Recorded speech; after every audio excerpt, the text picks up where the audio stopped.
Face au château, son plus grand bassin a perdu sa fontaine. Apollon et son équipage ont déserté. Voici quel était l'état des statues avant leur départ.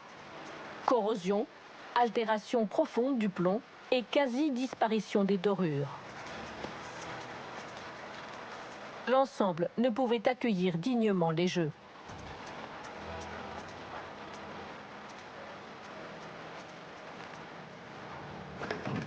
Pour des raisons de sécurité, le lieu est tenu secret. Apollon, le dieu des arts, est nu, débarrassé de tout ornement ou dorure. Voici la pièce maîtresse de Versailles. Cette immense statue de plomb.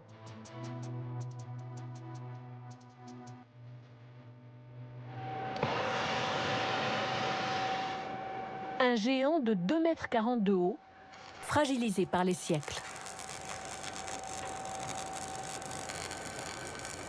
5 mois de travail ont déjà permis de consolider le socle et de réparer les plus gros dommages. Bonjour. Toutes les statues du bassin sont restaurées. Un chantier que Jacques Moulin, l'architecte en chef, prend à bras le corps. Comment ça va? Ça va, et vous? Bon, franchement, chapeau, hein, c'est vachement bien.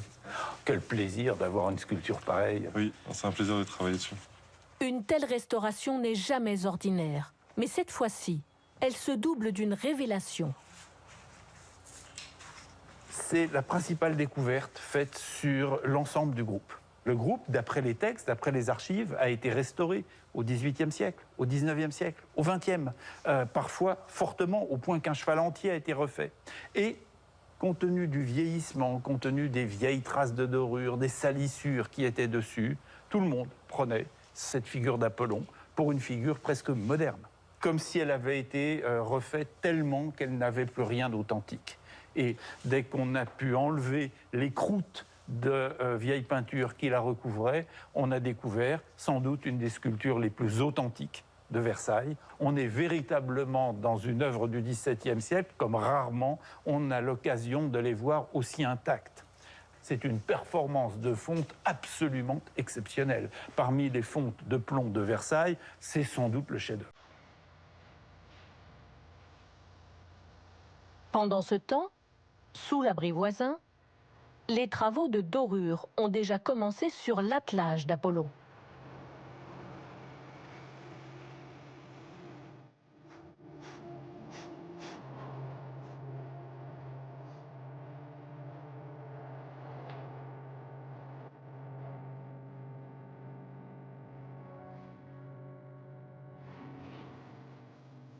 Julie Faucard redonne aux chevaux leur robe d'or, feuille après feuille. Ça arrive pas souvent dans une vie de doreur, de dorer des pièces comme ça assez grandes, assez monumentales. Un travail presque hypnotique. C'est un métier qui demande beaucoup de patience, de délicatesse, et ça me plaît beaucoup. Puis c'est là où tout notre travail et le travail des restaurateurs prend sens. Après la dorure, la patine, primordiale. Ça, c'est ce qu'on a fait au buffet d'eau. Oui, Et ça, c'est ce qu'on a fait ici. oui. Jacques Moulin Voilà, c'est juste pour est vous très dire qu'on a pointilleux déjà sur quand cette même dernière bien étape travaillé qui la donne patine. l'aspect final des Si vous voulez sculptures, une fausse, moi, y a pas une de fois souci, dorées. Il n'y a aucun problème avec ça. Alors, tout ce qu'on sait, c'est que c'était pas clinquant. Il faut qu'on parvienne à cet aspect bleu rouge Oui. et pas à cet aspect dorure. Vous voulez qu'on fasse un test ensemble? Oui, j'en profite, je suis ici. Je peux vous patiner l'autre fesse. Ce goût du démonstratif, c'est Louis XIV qui l'instaure.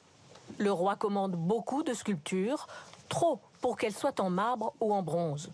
D'où la solution trouvée, plus rapide et moins onéreuse, le plomb. C'est la première fois que l'on fait des fontaines en plomb. Aujourd'hui, Versailles tente de retrouver les statues telles que Louis XIV les a vues. Aujourd'hui, reprendre une sculpture comme le char d'Apollon, strictement dans son état ancien, est une gageure. On sait qu'on ne sait pas exactement quelle était la dorure. Donc, l'objectif est de conjuguer à la fois la solidité, le savoir-faire que nous maîtrisons en dorure aujourd'hui et la nuance que l'on pouvait avoir au XVIIe siècle. Mais c'est une recherche permanente et personne n'a pour l'instant la recette infaillible. C'est parfait. Très bien. Regardez la différence entre les deux groupes. Oui. Regardez le côté un peu plus rouge. Oui. Et regardez les nuances. Ça, c'est le résultat optimal. Très bien. Vendu. Parfait. Les doreuses ont un peu plus d'une semaine pour achever leur travail. Les jeux justifient ce chantier monumental. Imaginez qu'il y ait eu les compétitions hippiques à l'extrémité du canal et qu'on ait eu ici des chevaux vétustes à l'autre extrémité dans le bassin d'Apollon. Cherchez l'erreur. Donc, heureusement, les Jeux Olympiques sont un formidable événement d'aujourd'hui qui impose à Versailles de se mettre d'actualité. Rendez-vous dans quelques mois pour le grand retour d'un Apollon lumineux dans son bassin.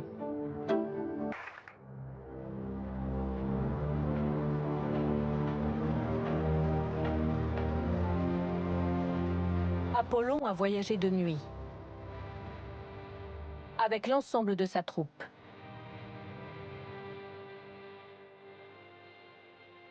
C'est aujourd'hui le grand jour et tout le monde est sur le pont. On peut y aller.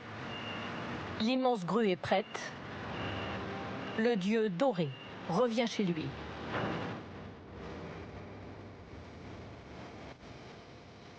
Attention, attention là-bas. Apollon et son char pèsent plus de 6 tonnes. On descend. Et la manœuvre n'est pas sans risque. On est au moins 3 mètres du point. Hop, stop, stop.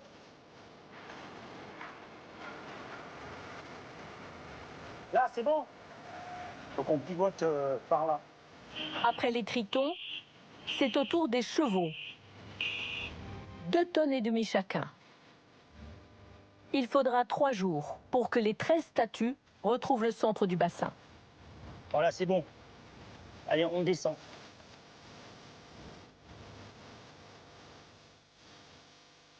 Tout est prêt pour remettre la fontaine en eau. Bon, l'objectif. Jacques Moulin s'appuie sur d'authentiques gravures du XVIIe siècle pour donner ses directives. Parce que la fontaine, c'est un ensemble autant de plomb doré que d'eau. Notre devoir à Versailles, quand on travaille sur une fontaine comme celle-ci, c'est de retrouver toutes les composantes qui en faisaient l'exceptionnalité. Cette fontaine du char d'Apollon, c'est pas du jet qui part dans tous les sens. On a véritablement une composition organisée, avec des jets, avec des formes différentes. On a quelque chose d'extrêmement savant. Une science qui est celle des fontainiers d'art. Après plus d'1 an d'absence, au jour J des grandes eaux, la magie opère.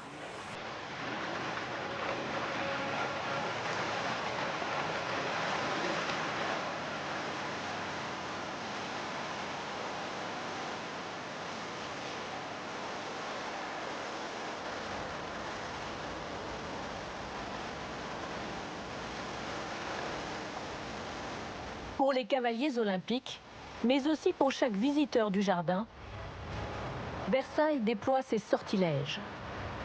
Plus de 50 fontaines murmurent au creux des bosquets.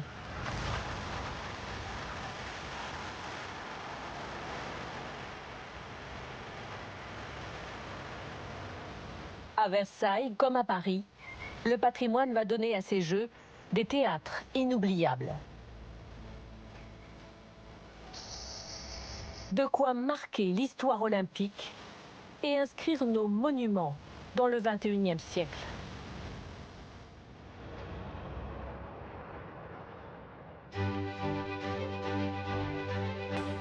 Ce n'est pas un hasard si Versailles accueille les épreuves d'équitation.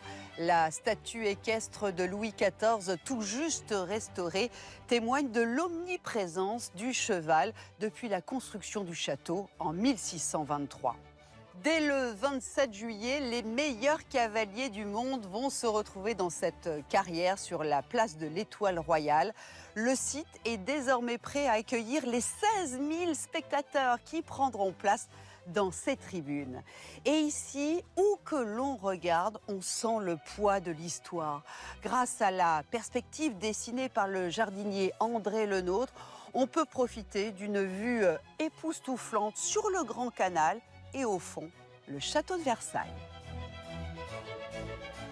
L'art de monter à cheval est indissociable de l'histoire de la royauté. Cette tradition remonte au règne de Louis XIV et perdure encore aujourd'hui grâce à l'Académie équestre de Versailles, fondée par Barthabas et installée dans les écuries du roi, construite en 1679.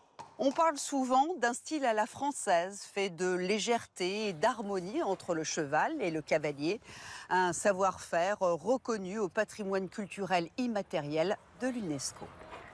Les épreuves d'équitation existaient déjà lors des Jeux de 1924. Il y a un siècle, elles se sont déroulées à l'hippodrome d'Auteuil.